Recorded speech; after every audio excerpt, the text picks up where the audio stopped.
Hi friends, എല്ലാവർക്കും നമസ്കാരം.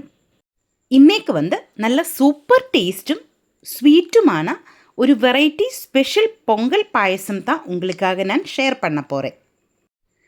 பாயசம் இந்த மாதிரி செஞ்சிருந்தா எல்லாரும் நல்லா விரும்பி சாப்பிடுவாங்க. அந்த அளவில் டேஸ்ட்டும் அதே மாதிரி நல்ல ஸ்வீட்டுமாக இருக்கும் இந்த பாயசம். நிறைய பாயசங்கள் இருந்தாலும் இந்த பாயசம் தான் நான் எப்போவுமே ஃபங்க்ஷனும் ஃபெஸ்டிவலும் ഒക്കെ வரும்போது செய்வாங்க. இந்த பாயசத்துக்கு ஒரு ஸ்பெஷல் டேஸ்ட்டு தான். அதே மாதிரி இது பார்க்குறதுக்கும் நல்ல அழகாக இருக்கும், நல்ல அட்ராக்ஷனாக இருக்கும். அதனால இந்த பாயசம் தான் நான் எப்போவுமே செய்வாங்க. ஒரு கெஸ்ட்டுக்கு வந்தால் இந்த மாதிரி பாயசம் தான் நான் செஞ்சு கொடுப்பாங்க. இந்த பொங்கலுக்கு நீங்களும் இந்த பாயசம் ட்ரை பண்ணி பாருங்கள். எப்படி செய்யலாம் என்று நமக்கு பார்க்கலாம். அதுக்காக 240 ml கப்பில் ஒரு கப்பு சவ்வரிசி 4 மணி நேரம் தண்ணியில் ஊற வச்சு எடுத்தது தான் இது. நீங்கள் தண்ணியில் ஊற வைக்கலைன்னா நீங்கள் இது குக்கரில் தான் வேக வச்சு எடுக்கணும். குக்கரில் நீங்கள் வேக வச்சுருந்தா ஒரு கப்பு சவ்வரிசிக்கு 3 கப்பு தண்ணி ஊற்றி 2 விசில் வருന്ന வரைக்கும் வேக வச்சு எடுக்கலாம்.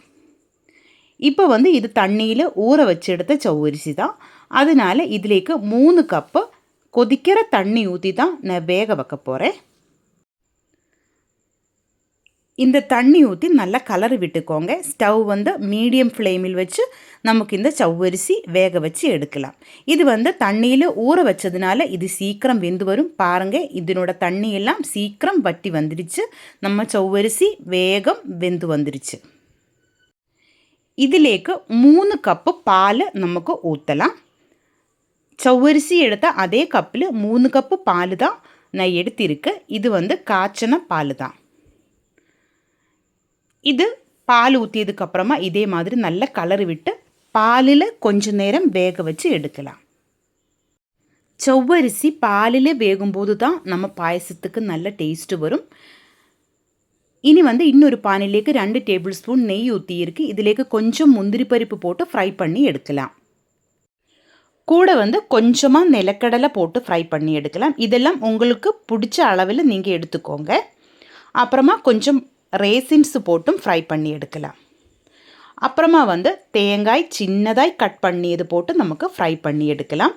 பாயசத்தில் இதே மாதிரி தேங்காய் சின்னதாய் கட் பண்ணியது போட்டு ஃப்ரை பண்ணும்போது அது பாயசத்தில் நல்ல டேஸ்டாக இருக்கும். நீங்கள் ட்ரை பண்ணி பாருங்கள். இந்த மாதிரி தான் சின்ன பீஸாகிட்டு கட் பண்ணி நமக்கு ஃப்ரை பண்ணி எடுக்கலாம். ப்ரௌன் கலர் ஆகும்போது நெய்யில் நின்று இது மாற்றி எடுக்கலாம். இப்போது தேங்காயும் ரேசின்ஸும் நிலக்கடலையும் முந்திரி பருப்பும் எல்லாம் நான் ஃப்ரை பண்ணி எடுத்திருக்கு. இனி இதே நெய்யிலேக்கு ஸ்டவ் லோ ஃப்ளேமில் வச்சதுக்கப்புறமா ஒரு பீட்ரூட்டிൻ്റെ 1/4 பீஸு இதே மாதிரி கிரேட் பண்ணியது போட்டு நல்லா வணக்கி எடுக்கலாம். பீட்ரூட்டு அதிகமாகி போகக்கூடாது, இதனோட பச்சை வாசம் ஒன்றும் இருக்கக்கூடாது. நல்லா வணக்கி எடுக்கணும். இது ஃப்ரை ஆகக்கூடாது.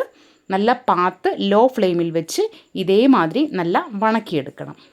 இந்த மாதிரி நல்லா கலரி விட்டுக்கோங்க. இப்படி தான் இருக்கணும். அதிகமாக ஸ்டவ்வில் வச்சு ஃப்ரை ஆகக்கூடாது. இப்போ பாருங்கள், கரெக்டாக வணங்கி வந்துடுச்சு. இது நமக்கு மாற்றி வைக்கலாம். ஸ்டவ் ஆஃப் பண்ணலாம்.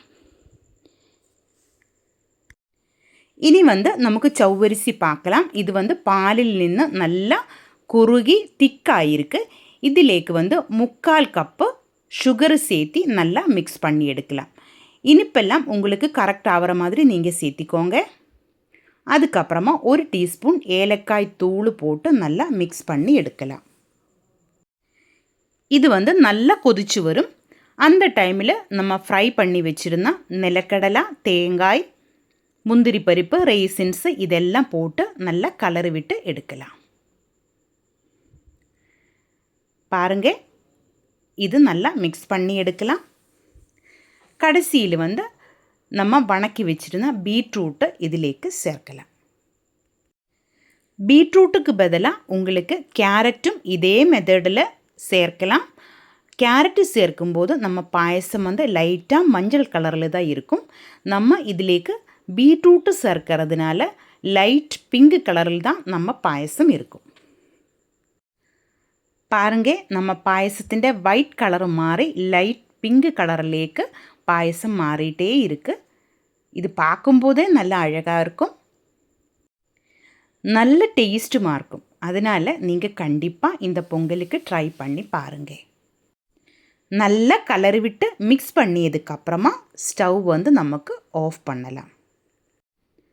நம்ம சூப்பர் டேஸ்ட்டிலே பொங்கல் ஸ்பெஷல் சவ்வரிசி பாயசம் ரெடி ஆயிருக்கு.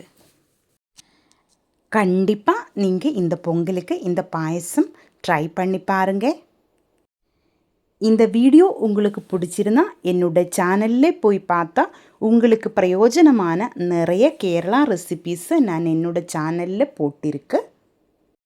பிடிச்சிருந்தா சேனல் சப்ஸ்கிரைப் பண்ணுங்கள். பக்கத்தில் பெல் ஐக்கன் ப்ரெஸ் பண்ணி ஆல் ஆப்ஷன் எனேபிள் பண்ணியிருந்தா நான் போடுற எல்லா வீடியோவுக்கும் உங்களுக்கு நோட்டிஃபிகேஷன் கிடைக்கும். இந்த வீடியோ பிடிச்சிருந்தா லைக் பண்ணுங்கள். கேரளா ரெசிபீஸ் பிடிக்கிற உங்கள் ஃப்ரெண்ட்ஸுக்கெல்லாம் நீங்கள் ஷேர் பண்ணி கொடுங்க. அதே மாதிரி ஹைப் பண்ணி என்னை கொஞ்சம் சப்போர்ட் பண்ணி கொடுங்க. உங்களுடைய ஃபீட்பேக் வந்து கமெண்டில் எழுதி போடுங்க. എല്ലാവർക്കും സന്തോഷവും ഐശ്വര്യവും നിറഞ്ഞ പൊങ്കൽ വാഴ്ത്തുക്കൾ. Thank you.